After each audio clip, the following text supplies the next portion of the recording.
हरिओम सर्वेभ्यो नमो नमः। आज का विषय है वैराग्य और वैराग्य का परिचय। उसमें पर वैराग्य भी है, अपर वैराग्य है। इन दोनों को हम समझेंगे। ये सब क्या है, इनके बारे में जानेंगे। तो विषय प्रारंभ करने से पहले हम सब मिलकर एक बार प्रार्थना करेंगे। ओम सहनां भवतु सहनौ भुनक्तु सह वीर्यं करवावहि तेजस्विनावधीतमस्तु मा विद्विषावहि। ॐ शान्तिः शान्तिः शान्तिः। आप सबका कक्षा में स्वागत है और आज हम पढ़ने जा रहे हैं वैराग्य। वैराग्य के दोनों प्रकारों को विस्तार से समझेंगे। योग दर्शन के अनुसार महर्षि पतंजलि ने वैराग्य के संदर्भ में क्या परिभाषित किया है, किस प्रकार उल्लेख किया है, उसको हम जानेंगे। वैराग्य जो है ये क्या है, यहाँ देख रहे हैं आप वैराग्य का परिचय। योग दर्शन में वैराग्य चित्त वृत्तियों के निरोध का एक प्रमुख साधन माना गया है। महर्षि पतंजलि ने अभ्यास और वैराग्य को योग साधना के दो आधार स्तंभ माने गए हैं। यदि आप योग साधना में आगे बढ़ना चाहते हैं, चाहे योग साधन है या जीवन का किसी भी लक्ष्य को प्राप्त करना चाहते हैं, तो आपको अभ्यास और वैराग्य इन दोनों को लेके साथ चलना पड़ेगा। तो एक सूत्र आता है, प्रथम अध्याय के 12 नंबर सूत्र संख्या है अभ्यास वैराग्याभ्याम तन्निरोधः। कहते हैं इस अर्थ क्या है, चित्त वृत्तियों का निरोध अभ्यास और वैराग्य के द्वारा होता है। कल हमने चित्त की वृत्तियों की प्रकृति, चित्त क्या है, उन सबको हमने जाना। आज हम जान रहे हैं कि उन सबको कैसे नियंत्रित करें। ठीक है, उसमें आता है अभ्यास और वैराग्य। इनके माध्यम से उन्हें नियंत्रित किया जा सकता है। योग का लक्ष्य क्या है, कोई ऐसा पूछे तो उसका डायरेक्ट एक सूत्र अर्थ है, आसक्ति से मुक्ति और आत्मा में स्थित होना योग है। आसक्ति से मुक्ति हो जाना और आत्मा में यानी स्वयं में जो व्यक्ति स्थित हो जाता है उसे योग कहते हैं। यही योग का लक्ष्य होता है। फिर साथ में कहा, उदाहरण से समझिए अभ्यास क्या है, यहाँ पर देखेंगे। प्रतिदिन ध्यान करना ये अभ्यास है। नियमित आप योगासन करते हैं, प्राणायाम इत्यादि करते हैं, ये क्या है, ध्यान का भाग है। वैराग्य किसे कहेंगे, परिणाम की चिंता छोड़ करके केवल आप कर्म पर ध्यान देते हैं, यानी उसमें कोई लिप्सा नहीं है, आसक्ति नहीं है। तो केवल आप किस पर छोड़ करके, परिणाम की आपको चिंता छोड़ देनी है, आप केवल अपने 100% कर्म पर ध्यान देते हैं। ऐसी जब स्थिति में आप अपना अभ्यास को करते हैं तो वह वैराग्य युक्त अभ्यास होगा, यानी वही कर्म आपका निष्काम कर्म कहलाता है। इसे हम निष्काम कर्म कहते हैं, ये ध्यान रखिए, यह आपका निष्काम कर्म। अब हम एक एक करके इनकी स्थिति को समझेंगे। वैराग्य की परिभाषा क्या है, इसको जानेंगे। महर्षि पतंजलि ने वैराग्य के लिए क्या कहा, सूत्र आता है, दृष्टानुश्रविक वितृष्णस्य वशीकार संज्ञा वैराग्यम। सूत्रों को आप स्वयं एक बार योग दर्शन सूत्र की उस पुस्तक में इन सूत्रों को थोड़ा शुद्धि को देख लेंगे। जब आसक्ति छूटती है, यानी आपका किसी के विषय के प्रति, वस्तु के प्रति आपका लगाव है, वह छूट जाता है, तब ही वैराग्य प्रकट होता है। यदि उसमें आपका आसक्ति बना रहे तो वह राग कहलाएगा, यानी वह आपका, उसे आसक्ति बोला, वो वैराग्य नहीं है। छूट जाना वैराग्य है। इसका अर्थ क्या है सूत्र का, देखे हुए यानी दृष्टा, और अनुश्रविक होता है जो सुना हुआ है। दृष्टा अनुश्रविक, देखे हुए तथा शास्त्रों में वर्णित जो स्वर्ग आदि यानी अनुश्रविक विषयों में ऐसा ऐसा मिलेगा, ऐसा सुना है हमने, ऐसा सुना जो आप ऐसा कर्म करेंगे, ऐसा कर्म करेंगे, आपको ऐसा मिलेगा, ऐसा सब हम क्या है, देखा भी है और शास्त्रों में वर्णित विषयों को सुना भी है। उन विषयों में तृष्णा का अभाव होना वैराग्य है। यानी वितृष्ण से, तृष्णा होती है उसमें आसक्ति बना रहना, कुछ कुछ उसमें लालसा बन रही है बार बार उसके भोगने की, सुनने की, देखने की।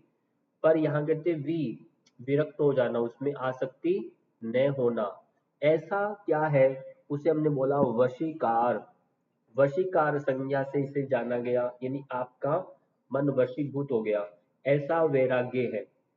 ये वैराग्य, इसी वैराग्य को यहाँ पर जो बताया गया है, इसे ही वशीकार संज्ञा को संप्रज्ञात समाधि भी कहा। इसका अर्थ देखिए, जब मनुष्य सांसारिक सुखों तथा स्वर्गीय भोगों के प्रति आसक्ति को छोड़ देता है, तब वैराग्य उत्पन्न हो जाता है। पर अभी हम बहुत एकदम से हमारे अंदर वैराग्य नहीं आएगा, पर आपको नियमित जब अभ्यास करेंगे, ठीक है, उसके लिए आप दैनिक जीवन शैली में कुछ कुछ अपने एक छोटे छोटे अनुव्रत करें, छोटे छोटे लघु छोटे का आपने संकल्प लेना है। व्रत मतलब संकल्प लिया कि रात को सोने से पहले एक संकल्प लिया कि कल सुबह उठना, इतने बजे उठना है, और मैंने अपना दैनिक जो मेरी दिनचर्या को मैंने आधे घंटे में पूर्ण करना है, ऐसा संकल्प लेके सो गए। यदि आपका सुबह उठना हो गया तो आप उस दिशा में तुरंत काम करेंगे, और ये एनर्जी लेकर सोए, आपने अगले जन्म की तैयारी करके सोए हो अगली सुबह की, तो इससे नींद अच्छी होती है। और अपने आप अंदर एक अलार्म बजता है सुबह, वो रिदमिक एक क्लॉक होता है हमारा, एक पूरी क्रिया चलती है रात्रि भर, और पूरी शक्ति एनर्जी आपको सुबह के लिए तैयार कर देती है और उठा देगी। और यदि आप उसे इग्नोर करेंगे, नहीं करते, तो वो आपको आसक्ति बोलते हैं उसे, आपने आसक्ति में रहे, वह छुट्टी नहीं है। आप छोड़ देंगे तो बिस्तर को आपका वैराग्य है, और फिर आप अपने काम में लगेंगे। तो ऐसा संसारिक सुखों को छोड़ करके आप जब आसक्ति के, यानी उसको छोड़ देंगे और फिर आप अभ्यास में जुट जाएंगे, तो वो क्या कहलाएगा, वैराग्य है। तो ये एक दिनचर्या बनाएं, दिनचर्या से नियमित अभ्यास करते हुए आगे बढ़ेंगे। अब हम जानेंगे वैराग्य के भेद क्या क्या है। अब ये बहुत इंपॉर्टेंट प्रश्न आता है कि वैराग्य क्या है। कई बार प्रश्न ये आ जाता है कि अपर वैराग्य के बारे में आप क्या जानते हैं। कई पूछ लिया जाता है पर वैराग्य क्या है। यानी महर्षि पतंजलि ने योग दर्शन में वैराग्य के दो प्रमुख भेद बताए गए हैं। तो इसको ध्यान से समझिए, उदाहरणों के साथ समझिए। यदि इतना ही आपने परीक्षा में लिख दिया, तब भी आपको कोई रोकेगा नहीं नंबर देने से। अब देखिए, इसमें पहले तो इसकी परिभाषा को समझिए। अपर वैराग्य की परिभाषा क्या है, ये वैराग्य, ये लोक मतलब इस लोक का, और परलोक के मतलब दूसरा लोक, इस जन्म के दूसरे लोक में आप जाएंगे, दोनों, इस लोक में और दूसरे लोक के भोगों के प्रति, यानी इस लोक में मैं ये भोगूंगा, या मरने के बाद मैं स्वर्ग में जाऊंगा, ऐसी कामना जब व्यक्ति के मन में होती है, इसकी बोलते हैं कामना। और इस कामना के प्रति क्या कर दिया आपने, वितृष्णा। वितृष्णा क्या है, ये रुचि का अभाव होने से उत्पन्न जब होता है, उसे अपर वैराग्य बोलते हैं। ध्यान देना है, इस लोक में और दूसरे लोक में जो मैं ऐसा ऐसा कुछ पाने की जो चाहत है, उसके प्रति जो रुचि न होना, वो आपका अपर वैराग्य में आता है। उदाहरण के रूप में देखेंगे कि कोई व्यक्ति सोशल मीडिया, मनोरंजन या योग भोग विलास में रुचि खो देता है और साधना की ओर आकर्षित होता है। ये उदाहरण है, यानी उसमें रुचि खो दिया और साधना में रत होने लगा, तो ये क्या है, वितृष्णा हो रही है, इसे बोलते हैं वितृष्णा। फिर नेक्स्ट उदाहरण है स्वर्ग, यश, सफलता, धन संपत्ति आदि की इच्छा का त्याग कर देना। ये क्या है, अपर वैराग्य, वितृष्णा। तीसरा, विषयों में सुखों में क्षण भंगुर समझकर उनसे मन हट जाना। यानी ये विषय जो है ये क्षण भंगुर है, स्थायी नहीं है, चाहे वह धन संपत्ति है, ये सब क्षणिक है। तो ऐसा मान करके ऐसा आप उन्हें छोड़ते हैं, तो उससे आपका मन हटता है, तो वो भी क्या आएगा, वितृष्णा। तो ये सब जहाँ अपने आप प्रकट होते हैं या ऐसा विचार जब करते हैं, तब उसे अपर वैराग्य कहते हैं। इसका फल क्या मिलता है? इससे चित्त शुद्ध होता है और साधक उच्चतर साधना के योग्य बनता है। क्यों? क्योंकि चित्त पर बड़ा गहरा असर डालता है। चित्त में हमने कल पढ़ा था, उसमें आपका मन है जो संकल्प विकल्प करता है, बुद्धि है जो आपको निश्चय देती है, फिर बाद में इन सब के बाद आता है मन में एक अहंकार। इन तीनों का समष्टि स्वरूप जो है वह चित्त है। तो यानी ये सारे जब काम करते हो, तो आपका मन भी अपनी सोशल मीडिया भोग विलासिता से आपका मन स्थिर होकर के हटना और अपने साधना में लगना, अपने चित्त को एकाग्र करना बोलते हैं। स्वर्ग यश सफलता में ये सब ऐसा ऐसा होगा, ऐसे के लिए हम ये करें, ये सब इसमें भी आता है। तो कुल मिलाकर के जब हम इनको व्यवहार में एक बड़े तौरिए नजर पर हम देखते हैं, तो लगता है ऐसा तो फिर हमारा जीवन तो निष्फल हो गया। हम तो ये सब दिन भर यही तो काम करते हैं। तो ऐसे बिना तो हम कैसे जिएंगे, ऐसा मन में आपके प्रश्न उठ सकता है। तो पर वास्तव में हम इस संसार में रहते हुए भी कैसे जीना है, आपको वो योग सिखाता है। आपको ऐसा नहीं कि योग करने वाला बिल्कुल भिखारी की तरह जीवन जिए तभी योग है, ऐसा नहीं है। राजा की तरह योग व्यक्ति करने वाला राजा की तरह जीवन जीता है, सब पाता है पर उसमें रमता नहीं, उसमें भोक्ता भाव से भोग नहीं भोगता, बस उसमें रंजित नहीं होता, रत नहीं होता, पर उसमें जैसे समुद्र में नहीं, तालाब में यानी सरोवर में देखा आपने कमल जैसे पानी में तैरता रहता है बिना लिप्त हुए, ऐसा आपका जीवन बनता है। राजा जनक हुए, राज भोगते हुए भोग भोग रहे थे, वो सब इन सबको नहीं छोड़ रहे थे, पर ये सब काम क्षणिक मान करके, पर एक व्यवस्था में सामाजिक दायित्वों को व्यक्ति निर्वहन करता है। चाहे वो राजसिक सुख के लिए नहीं है, राजसिक उस प्रजा की सेवा के लिए अपने आप को लगाना, ये कार्य हो गया। यदि आप अध्यापक हैं, विद्यार्थी हैं, तो जो आपका दायित्व है उसको पूर्ण निष्ठा श्रद्धा से करने का कार्य, और इन सब से विरक्ति भाव रखते हुए करते हुए कार्य पूर्ण करते हो, तो वो आपका अपर वैराग्य ही कहलाता है। पर वैराग्य इससे अग्रिम स्टेज है, ये इससे श्रेष्ठ माना गया है। इसमें कहा कि ये वैराग्य पुरुष यानी आत्मा के साक्षात्कार से उत्पन्न होता है, जिसमें गुणों प्रकृति के प्रति भी पूर्ण वैराग्य हो जाता है। गुणों के प्रति पूर्ण वैराग्य हो जाता है। उदाहरण, अब देखिए, यहाँ तो इन सब में एक विरक्ति है जो स्थूल है, भौतिक जगत की बातें होगी अपर वैराग्य में। और जब हमने चित्त की कल बात की थी, गणना की थी, आपको याद है, चित्त में मैंने आपको बताया चित्त जो है ये त्रिगुणात्मक है, हम सब ने जाना। इसमें सत्व गुण भी है, रज भी है, और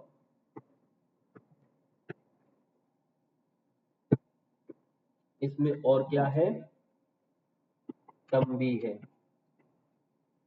ना। तो इस प्रकार से तीनों गुण इसके अंदर रहते हैं। अब इनमें तीनों में यहाँ क्या कह रहे हैं कि आप जिसमें गुणों यानी प्रकृति के प्रति भी पूर्ण वैराग्य हो जाता है, यानी न तो आप सात्विक हो रहे हैं ज्यादा, न आप राजसिक हो रहे हैं, न तमोगुणी तामसिक हो रहे हैं, तीनों गुण जो है समत्व में आ गई। तो इसे ही बोलते हैं योग में समत्वम योगः उच्यते। यानी आपका दिन जब शुरुआत होती है सत्व गुण से होती है, दिन में हम रजोगुनी होते हैं, जब रात्रि होने लगती है हम तमोगुनी हो जाते हैं। तमोगुनी में नींद आती है, रजोगुनी में आप दिन भर व्यापार करते हो, दिनचर्या यानी घर का पालन पोषण के लिए धन का अर्जन करते हो, और सुबह आप ध्यान साधना ईश्वर की वंदन करते हो, अध्ययन करते हो। ये यदि आप इस नियम को तोड़ के कुछ और करते हो, मान लीजिए रात को आप पढ़ते हो, यानी आपका तमोगुनी हो रहा है शरीर का, प्रकृति चित्त का स्वभाव, प्रकृति भी रात्रि को शयन करने के लिए बोलती है, पर आप उसमें जागरण करते हो, सत्व यानी आपका प्रकाश होता है। सत्व का अर्थ क्या है? प्रकाश। सत्व का अर्थ क्या होता है? बुद्धि। तो जब आप इस रात्रि को प्रकाश कर रहे हो, जाग रहे हो अंदर, तो आपका नींद चला जाएगा। यदि आपको नींद चाहिए तो आपको तमोगुणी होना पड़ेगा। इस गणित को समझिए। जब व्यक्ति पूर्ण अपने दिनचर्या को इस अनुरूप अपने को व्यवस्थित करता है, तब माना जाता है समत्वम योग उच्यते। इस बात को आप समझिए। तो यहाँ क्या कह रहे हैं? जिसमें गुणों की प्रकृति के प्रति पूर्ण वैराग्य हो जाता है। उदाहरण के रूप में दिया, जब साधक जो है, देखिए बिल्कुल सुबह सुबह बैठा है, क्या है, साधक को जब आत्मा का साक्षात्कार हो जाता है, तब इहलोक और परलोक इन दोनों सब मिथ्या लगते हैं, ये सब बेकार है। फिर वो ज्यादा भटकता नहीं है, इधर दर दर, इधर कहीं भी भटकता नहीं है। वो उसको पता चल गया वास्तविक सुख क्या है। वह सूर्य जगत की आत्मा है। उगते हुए सूर्य का वह ध्यान करने लगता है, उस प्रकृति की गोद में बैठता है, प्रकृति को निहारता है, उसको देखता है। वह शाश्वत है, जो कभी परिवर्तित नहीं हो रही। वह उस प्रकृति को देखता है, ईश्वरीय रचना को देखने लगता है। ये एक इसमें क्या है? सत्व है। फिर आता है सत्व, रज और तम, तीनों गुणों के प्रति भी उदासीनता हो जाती है। ये उसमें एक स्टेज आती है, यानी तीनों समत्व में हो जाते हैं। फिर एक तीसरा इसमें उदाहरण क्या आता है? अब न कोई इच्छा रहती है, न द्वेष रहता है, न किसी के प्रति आपकी लालसा है, न कोई गम है, आपको किसी ने नहीं दिया उसके प्रति दुख है। केवल केवल्य यानी मोक्ष की स्थिति उत्पन्न होती है, ये स्थिति होती है। तो ये देखिए उदाहरण जो दिया गया, मैं आपको कह रहा हूँ, ये किसका है? सरोवर में कमल का उदाहरण है। ये क्या है? ये कमल है। यानी कमल सरोवर में है, पर पानी इसको स्पर्श नहीं कर रहा। यानी ये सहस्रार चक्कर बन जाता है। जो आपके षट चक्रों के बाद की स्थिति आपके मस्तिष्क की होती है, ये सहस्रार चक्र है। तो ये क्या कह रहे हैं? जब पर वैराग्य जब व्यक्ति का घटित होता है, तो इस प्रकार की स्थिति उत्पन्न होती है। और इसका फल क्या है? यहाँ देखेंगे, ये वैराग्य मोक्ष का कारण बनता है और साधक को पूर्ण स्वतंत्रता प्रदान कर देता है। व्यक्ति पूर्ण स्वतंत्र होता है, जहां चाहे वो वहां जा सकता है। यानी इस ब्रह्मांड के इस ग्रह नक्षत्र पर, दूसरे लोक में कहीं जाए, उसको कोई रोक टोक नहीं है। एक बाउंड्री नहीं है धरती पर जिसमें पाकिस्तान नहीं जाना, अमेरिका नहीं जाना, इधर ये बाउंड्री नहीं है। वीजा लेने के लिए परमिशन, पर वहां ऐसा कुछ नहीं है। वहां कहीं घूम सकते हो, क्षण क्षण में कहीं जा सकते हो। ये स्वतंत्रता आपको मिलती है कब? जब आप मोक्ष को प्राप्त करते हो। ये स्थिति बता रहे हैं। सार क्या है? अपर वैराग्य साधना की तैयारी होती है, और जबकि पर वैराग्य जो होता है, ये पराकाष्ठा है, उच्च अवस्था है। ये इसे पराकाष्ठा बोला। तो इस प्रकार से वैराग्य के भेद ये परीक्षा में अक्सर आता है, इसको अच्छे से याद करिए। फिर देखेंगे इनको और बारीकी से समझिए। अपर वैराग्य के लिए हम समझिए, जब साधक संसार के दृश्यमान भोगों तथा शास्त्रों में वर्णित स्वर्ग आदि सुखों के प्रति जब तृष्णा का वह त्याग कर देता है, तब क्या है? उसे अपर वैराग्य कहते हैं। उसे क्या कहते हैं? अपर वैराग्य। ये वैराग्य अभी प्रकृति और उनके गुणों से पूर्णता परे नहीं होता, इसलिए इसे निमन कहा, अथवा प्रारंभिक वैराग्य के नाम से इसे जाना जाता है। क्लियर हुआ?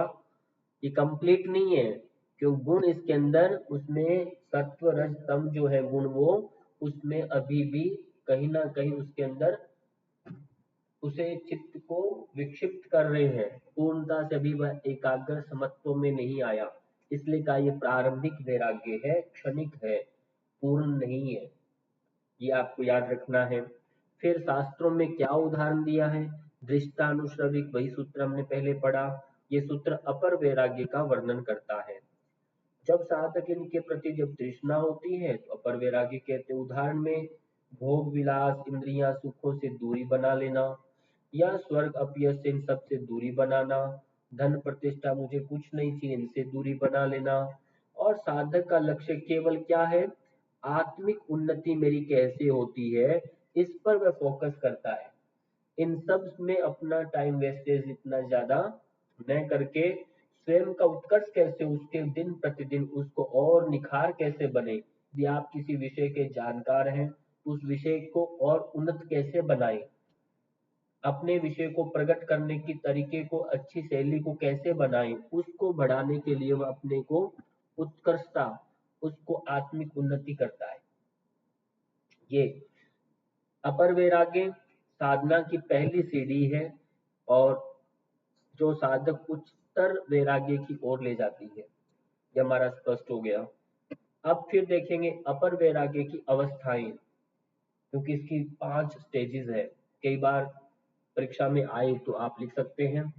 अपर वैराग्य पहली स्थिति जो है, इसमें क्या है, पहली स्थिति यतनाम बोला, यतनाम स्थिति है पहली, जिसे हम यतनाम के संज्ञा से जाना गया।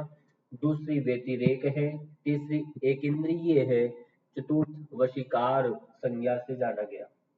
यतनाम संज्ञा क्या, ये व्यास भाष्य के अनुसार आप योग दर्शन में देखेंगे, वहां ये स्थितियां आपको नजर नहीं आएगी कि कहाँ है, सूत्र कहाँ है। पर जब हम इन अवस्थाओं को वैराग्य की बात करेंगे तो वहां पर व्यास भाष्य के अनुसार अपर वैराग्य की 4 अवस्थाएं बताई। जैसे हम चित्त की वृत्तियां तो पढ़ते हैं, पर चित्त की 5 कल भूमियां पढ़ने लग गए। ये क्षिप्त मूड और विक्षिप्त एकाग्र और निरुद्ध अवस्था कहाँ से आ गई, वो व्यास भाष्य के अंतर्गत बताई गई है। ये ग्रंथ दूसरा ग्रंथ है जो योग का सबसे प्रामाणिक ग्रंथ माना गया है, इसे याद भी रखना है। यतमान संज्ञा क्या है, इसका आप समझिए, दोषों को दूर करने का प्रारंभिक प्रयास करना। यदि आप में कुछ भी ऐसी गलत हैबिट्स है, आदतें हैं कुछ ऐसी, तो उसे दूर कैसे करें, उसका आपने थोड़ा क्या करना है, प्रयास करना।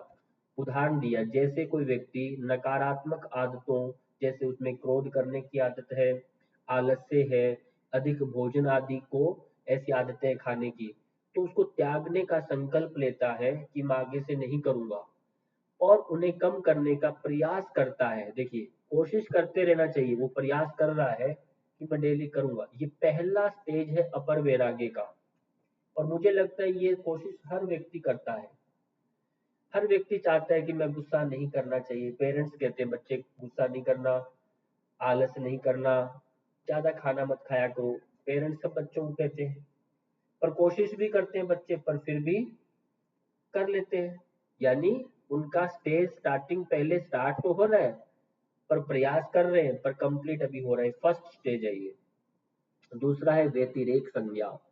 इसमें देखिए क्या है, यहाँ उदाहरण भी दिया, देखो यहाँ पर देखो, फोटो नजर आ रही है तो आपको, इसमें पीने का, खान पीने का, मोबाइल, सबसे ये सबसे दूर रहना। ये मन में एक अपने आप से प्रॉमिस कर रहा है ये कि मैं करूंगा, वैसा नहीं करूंगा। और व्यतिरेक में क्या है, कुछ दोष समाप्त हो जाते हैं और कुछ शेष होते हैं। ये सब आदतें कंप्लीट खत्म नहीं होती, कुछ तो ठीक है। सुबह टाइम से उठने लग गए आप योग करने के चक्कर में, खाने पीने का भी थोड़ा आपने शेड्यूल चेंज कर दिया है, पूरा नहीं हुआ पर कभी कभी खा लेते हो, तो ऐसे कुछ ठीक है। ऐसा लिखा, कुछ दोष आपके समाप्त हो जाते, कुछ अभी बचे हुए हैं। इसलिए उदाहरण दिया, कुछ बुरी आदतें जैसे अत्यधिक क्रोध करने की थी, वो अब थोड़ा कम हो गया। ज्यादा आप लोभ करते थे, वो कम हो गया। लेकिन कभी कभी मन में ये थोड़ा आ जाता है, यानी अभी थोड़ा बैलेंस, तराजू की तरह बैलेंस चल रहा है, 50-50 अभी आपकी स्थिति बनी है। ठीक है, क्योंकि इधर से भी देखो, ये सब दुष्ट आत्माएं पुरानी आपको आकर्षित करती है, और आपका कुछ शांत होकर के पुस्तक में ध्यान के लिए आपका मन स्थिति बैठने लगी है। नेक्स्ट आता है एक इंद्रिय संज्ञा।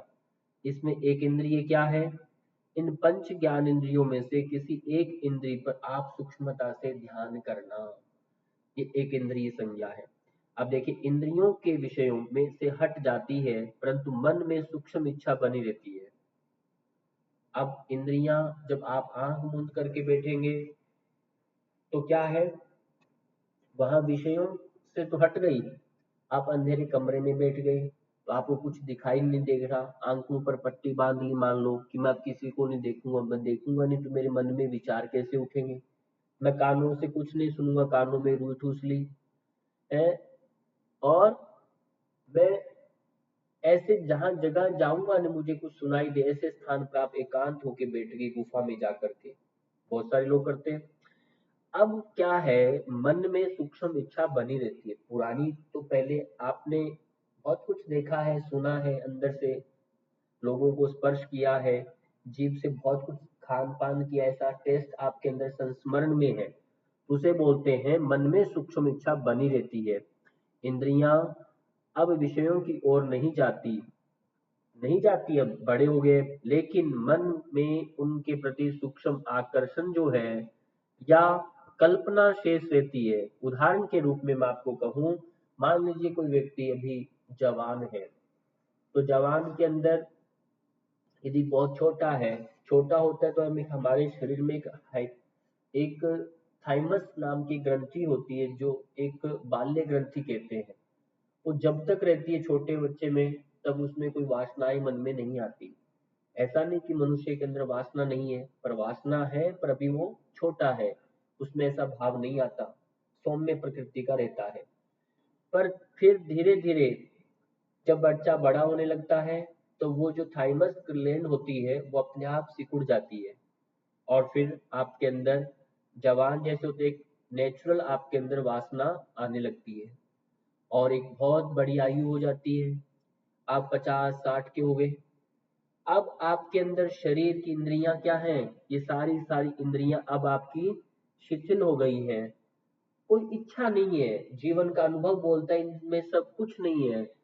बहुत कमा लिया पैसा, बहुत दुनिया में भाग लिए, सब अपनों का भी पता चल गया, यानी कहने का है इन सब के प्रति आपका आकर्षण नहीं है। बहुत खा लिया, बहुत पी लिया, अब नहीं खाएंगे। अब फिर भी आपके मन में उनके प्रति एक आकर्षण जो होता है, कल्पना है, पहले की पुरानी स्मृतियां है, वो अभी भी बची हुई है। पर आप अभी खा नहीं सकते, शुगर है, अभी आप कुछ अच्छे से कुछ भी क्रियाएं कर नहीं पा रहे, क्योंकि अब शरीर आपका साथ नहीं देता, पर मन अभी भी उस स्मृतियों को संजो के रखा हुआ है। ये है, इसको बोलते हैं एक इंद्रिय संज्ञा। वशीकार संज्ञा क्या है, विषयों के प्रति पूर्ण नियंत्रण स्थापित हो जाता है, आपने वशीकार कर दिया। जो हमने सूत्र पढ़ा था, दृष्टानुश्रविक वितृष्ण से वशीकार संज्ञा वैराग्यम, जो वशीकार संज्ञा है, तो वही जो संज्ञा वशीकार में, ये पहले वाले तीनों अंडरस्टूड है, पहले ये पहले स्टेप से आएगी, इसको ध्यान देना है। विषयों के प्रति इसमें मन, आपकी इंद्रियां, बुद्धि पूरी तरह आपके वश में हो जाती है, आपका मन आपके कंट्रोल में, आपकी सारी पंच ज्ञान इंद्रियां, पंच कर्म इंद्रियां पूर्ण कंट्रोल में, बुद्धि भी। विषय सामने होने पर भी आप में कोई आकर्षण नहीं होता, आप बीचों बीच स्थिर रहते हो, कोई भटकते नहीं हो भी। ऐसी स्थिति जब बनती है, जब इसे बोलते हैं वशीकरण, जो कहते हैं लोग वशीकरण कर लिया इसने, तो ये वशीकार संज्ञा है। इसे अपर वैराग्य के नाम से, अपर वैराग्य की अवस्थाएं हैं ये। इन चारों अवस्थाओं का चरम रूप जो होता है, ये वशीकार वैराग्य है। नेक्स्ट अब देखेंगे पर वैराग्य को, थोड़ा समझिए। पर वैराग्य क्या है, इसमें देखिए सत्व दिखाई दे रहा है, रजस है, तमस है। सत्व में देखो कमल का फूल है, रजस में अग्नि का स्वरूप दिखाया, और तमस में एक अंधकार का रूप दिखाया। ये हमारे शरीर में तीनों स्टेजेस होती है। हमारा जो जन्म होता है, वो मूलाधार चक्र यानी यहाँ तमस है, और नाभि यहाँ है, ये अग्नि तत्व है, और ऊपर का शीर्ष प्रदेश जो होता है, ये आपका सत्व गुणी होता है, ब्राह्मण जिसे हम कहते हैं। ये ध्यान रखो। तो ये ऊपर का स्टेज, मध्यम जिससे आपका पूरा एक व्यापार चलता है, नाभि में ये रजोगुणी है, अग्नि मणिपुर चक्र है। नीचे आपका तमोगुण है, जिससे आपकी काम वासनाएं हैं, और आपका सृष्टि गमन आगे बढ़ता है। अब हमारा परिभाषा क्या कहती है, जब साधक पुरुष जो है, यानी पुरुष यानी आत्मा का प्रत्यक्ष ज्ञान हो जाता है, उसे एहसास हो जाए कि ये पुरुष है और ये प्रकृति है, ये दोनों अलग अलग है, ऐसी स्थिति उसके मन में बन जाए, तब वह प्रकृति के इन तीन गुणों के, जो सत्व रज तमस के प्रति आसक्ति जो होती है, नहीं रहती उसकी। और उस सर्वोच्च वैराग्य का हम पर वैराग्य कहते हैं। ये वो स्टेज उत्पन्न होती है। बस बड़ा अंतर आपको समझ में आ गया कि पर वैराग्य जो है, इनमें तीनों गुण जो है, इनके प्रति उसका कोई आसक्ति नहीं होता, और अपर वैराग्य में ये आकर्षण उसमें शेष बना रहता है। बस ये ध्यान रखिए। इसमें क्या कहा? तत्परम। तत्परम कब? तत्परम का अभिप्राय, जब आपका मन वशीकार संज्ञा को प्राप्त कर लेता है। वशीकार यानी आपने वश में कर लिया सब कुछ, आपका मन बुद्धि इंद्रियां आपके वश में है। वशीकार संज्ञा यानी तत्परम। फिर पुरुष ख्यातेर गुण वैतृष्ण्यम, फिर पुरुष जो है वह आत्मा अपने गुणों से प्रति भी वितृष्णस्यम, यानी उनके प्रति भी उसकी तृष्णा नहीं रहती, रहित हो जाता है। ये पुरुष का प्रत्यक्ष ज्ञान है। इसमें क्या लिखा? पुरुष को प्रत्यक्ष ज्ञान कैसे हुआ? किसको मानेंगे आपको उसको ज्ञान हुआ है व्यक्ति को? तो उसमें लिखा अविद्या का नाश होता है।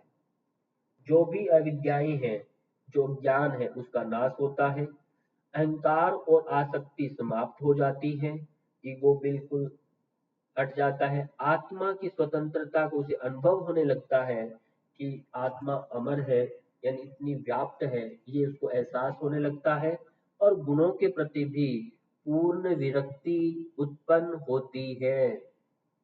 देखिए, ये पुरुष का प्रत्यक्ष ज्ञान होने पर ये स्टेज बनती है। कोई पूछे कैसे पता चलेगा?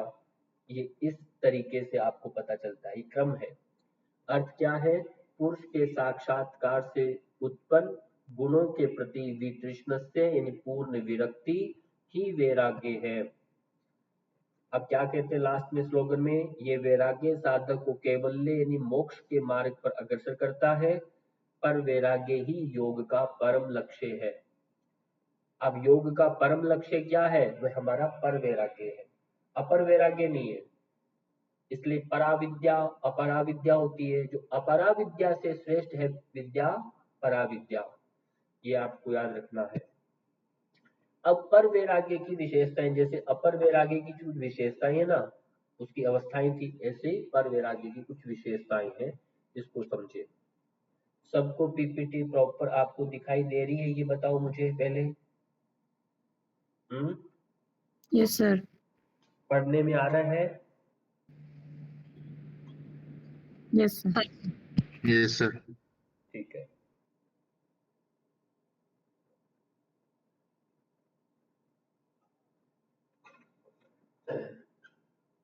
अभी आप सुन लेंगे और फिर बाद में से अपलोड भी करेंगे।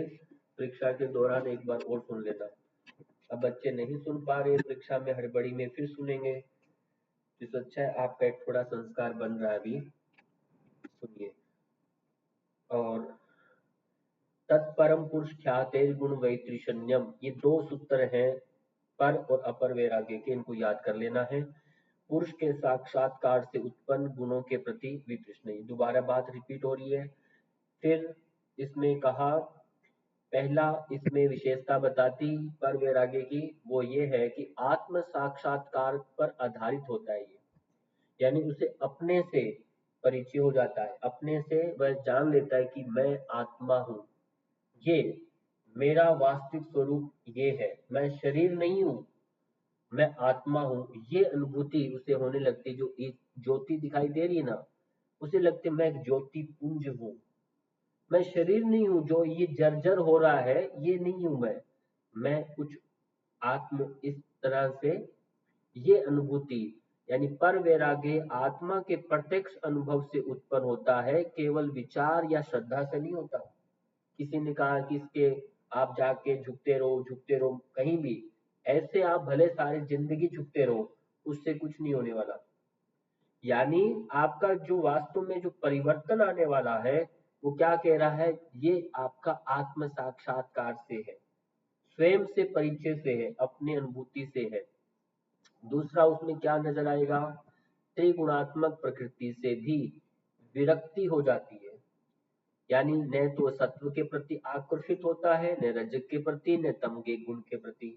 इन तीनों से भी वह, उनमें कोई लगाव, यानी साधक सत्व रज तमस तीनों गुणों से उत्पन्न इनमें से उन्नत उठ जाता है, ऊपर उठ जाता है और उनसे असंग रह जाता है, उसमें अंदर उनके साथ संग नहीं करता, उनके अंदर लिप्त नहीं होता, असंग हो जाता है। और तीसरा गुण क्या है, इसमें भोग स्वर्ग सिद्धियां योग जन्य शक्तियां भी आकर्षित नहीं करती, क्योंकि जब व्यक्ति इतना संसारिक सब इन चीजों को छोड़ के जब अपने एक विषय में काम करता है तो क्या होता है, उसको प्रसिद्धि मिलती है, खूब यश मिलेगा, मान सम्मान सब मिलता है, खूब पैसा मिलता है। तो ये क्या है, भोग मिलता है, स्वर्ग मिलता है, सिद्धियां मिलती हैं, योग जन्य बहुत सारी कुछ उसमें उपलब्धियां हो जाती हैं, विभूतियां हो जाती है। तो क्या कह रहे हैं, इन सब को भी वह पार कर देता है, वह उन्हें आकर्षित नहीं करती। चौथी बात, ये असंप्रज्ञात समाधि की ओर ले जाता है, पर वैराग्य जो है, और पर वैराग्य चित्त की वृत्तियों का पूर्ण निरोध कर असंप्रज्ञात समाधि की स्थिति तक पहुंचाता है। इसलिए जब हम अपर वैराग्य की बात करते हैं तो वह हमारा संप्रज्ञात समाधि कहलाता है, और पर वैराग्य ये असंप्रज्ञात समाधि है, ये भी आप इस तरह से जानेंगे। मोक्ष का प्रत्यक्ष साधन माना जाता है क्या, पर वैराग्य। ये वैराग्य जन्म मरण के बंधन से मुक्त कर मोक्ष की प्राप्ति का प्रत्यक्ष साधन है। कभी भी कोई आपसे एक व्यवहारिक कोई प्रश्न पूछ ले कि मोक्ष प्राप्त कैसे हो, तो आप ये प्रक्रिया बता सकते हैं। पहले आपको अपर वैराग्य, फिर पर वैराग्य। अपर वैराग्य के अंदर ये सब प्रक्रियाएं आपने वो 4 स्टेजेस बताइए, अवस्थाएं बताओ, उन सबको पार करो पहले, फिर बताओ, फिर इसमें पर वैराग्य की इस एंट्री में आओगे आप। और इन सबको करने के लिए आपको अभ्यास और वैराग्य का पालन करना पड़ेगा, ये एक प्रक्रिया है। यदि आपको मोक्ष को प्राप्त करना है तो इस प्रक्रिया से गुजरना पड़ेगा। इसमें आपको देखिए, कहीं हमें जाने की आवश्यकता है क्या, इसमें कोई किसी देवी देवता का नाम आया क्या, बताओ आया किसी का? ये सब आपको स्वयं करना ही है, और जो करेगा लोग आपको खुद बेवजह ही पूजने लग जाते हैं। समझ में आया? आप जब ये कार्य करेंगे, ये व्यक्ति कहाँ बैठा है, कहीं किसी के आगे बैठा हुआ नजर नहीं आता, बस खुले आकाश में, खुले मुक्त पंच महाभूतों के बिल्कुल चारों तरफ पर्यावरण का संपर्क में बैठता है ये। तो ऐसी पूरी ब्रह्मांडीय शक्ति इसमें प्रविष्ट होने लगती है, क्योंकि हमारा शरीर उसी से बना है। तो यहाँ ऐसा प्रक्रिया अलग से नहीं दी गई, तो ये हमारा स्वयं से है। तो पर वैराग्य ही योग का चरम लक्ष्य होता है, जो साधक को परम पुरुष यानी आत्मा में स्थित कर मोक्ष को दिलाने का कार्य करता है। एक दो और स्लाइड है, इसमें आता है अपर वैराग्य और पर वैराग्य में अंतर क्या है। डायरेक्टली आपसे प्रश्न करता है, इससे प्रश्न कर ले कि ये बताओ कि अपर वैराग्य और पर वैराग्य कुछ 5 अंतर बता दो। तो पहला, विषय के आधार पर आप अंतर बताओ। आधार क्या है, पहले विषय के आधार पर। अपर वैराग्य जो होता है वह संसारिक एवं स्वर्ग भोग, संसारिक और स्वर्ग का भोग इत्यादि से वह विरक्ति ले लेता है कि नहीं ये सब कुछ ऐसे, उसको हम क्या बोलते हैं, अपर वैराग्य। ये यानी मकान गाड़ी इन सब से, पैसे से, इन सब को छोड़ करके कोई व्यक्ति जंगल में बैठा है तो क्या कहलाएगा, या वानप्रस्थी है तो वो अपर वैराग्य कहलाता है। समझ में आया? अब अपर वैराग्य में दिखने में और पर वैराग्य में बाहर से दिखने में आपको पता नहीं चलेगा वो अंदरूनी परिवर्तन है, ये आंतरिक परिवर्तन होता है ये। नहीं तो बहुत सारे ऐसे संत के वेश में क्या क्या नहीं करते दुनिया में, क्योंकि बाहर से तो ऐसा लगता है कि वो साधु हो गया है, बाहर से ऐसे लगता है वो स्वामी बन गया, नाम ऐसे हैं जिससे उसका वशीकरण हो गया अपनी इंद्रियों पर ऐसा नहीं होता। फिर वो वापिस से इन संसारिक या स्वर्गीय भोग में, इन सब में वह वापिस फंस जाता है। तो ये क्या था? क्षणिक अपर वैराग्य था उसका। और पर वैराग्य में क्या है? प्रकृति एवं नित्य गुण, इन तीनों से वह विरक्त हो जाता है। अब जब व्यक्ति यहाँ अपर वैराग्य था, इन सब को छोड़ करके इस स्थिति में था वो, पर वैराग्य नहीं था। इसीलिए तो वह व्यक्ति कभी कभी वापस रजोगुनी हो जाता है पैसे कमाने के लिए, कभी कभी वह तमोगुनी होके वापिस गलत कार्य करता है, कभी कभी वह फिर भजन करता है सत्व का था। तो ये क्यों होता है? क्योंकि उसका भी तीनों में समत्व नहीं है। समत्वम योग उच्यते, बोलना सरल है, जैसे मैं आपके सामने बोल रहा हूँ, मैं हो सकता है कि योग दर्शन याद कर लिया, गीता को याद कर लूं, अनजाने कितने मंत्र याद कर लूं मैं, पर वास्तव में याद करने से परिवर्तन होता तो बहुत सारे लोग आजकल सब परिवर्तित हो जाते, पर ऐसा नहीं। शब्द से परिवर्तन नहीं होता, परिवर्तन आपके भाव से परिवर्तन होता है। हमारे भाव जगत से जब तक कुछ बदलाव नहीं होगा अंतःकरण से, तब बाह्य स्वरूप से इन सब से कुछ परिवर्तित नहीं होता। आधार इसका क्या है? विवेक और अभ्यास, इसका अपर वैराग्य का। और यहाँ पर वैराग्य में आत्म साक्षात्कार है, स्वयं से एक परिचय है। स्तर इसका प्रारंभिक है और ये सर्वोच्च है। सूत्र इसका दृष्टानुश्रविक वितृष्ण से वशीकार संज्ञा वैराग्य सूत्र है, प्रथम अध्याय का 15। और ये अगला नंबर सूत्र है तत्परम पुरुष ख्यात गुण वैतृष्ण में। दो सूत्र है वैराग्य के, अपर वैराग्य के और पर वैराग्य के। दो सूत्र ही तो याद करने हैं आपको, आपका काम हो जाएगा। फिर फल बताया, चित्त की एकाग्रता और पर वैराग्य में केवल्य की प्राप्ति। यहाँ चित्त केवल एकाग्र है, अपर वैराग्य साधना की शुरुआत है और पर वैराग्य मुक्ति का द्वार है, ऐसा आप पंक्ति लिख सकते हैं। अंतिम आपके लिए स्लाइड है ये। शिक्षण हेतु निष्कर्ष क्या निकला? अपर वैराग्य जो है यहाँ देखेंगे और पर वैराग्य को देखिए। ये अवस्था है जिसमें साधक सांसारिक और स्वर्गीय सुखों की इच्छा का त्याग करता है, केवल ये स्टेज होती है अपर वैराग्य की। और पर वैराग्य में आत्म साक्षात्कार होता है और तीनों गुण जो होते हैं ये, इनसे भी विरक्ति हो जाती है, इनमें समत्व में रहता है। क्लियर हो गया? ये बड़ा अंतर एक पंक्ति में। आपके लिए स्मरणीय बिंदु क्या है? भोगों से विरक्ति अपर वैराग्य, जबकि गुणों के प्रति जो विरक्ति है वह पर वैराग्य है।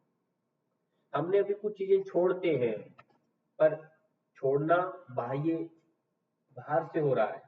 आपके हाथ में था, आपने उसे दे दिया, आपके अधिकार में था, आपने उसके त्याग दिया, अपनी जो भी त्याग पत्र दे दिया कि मैं नहीं रखता।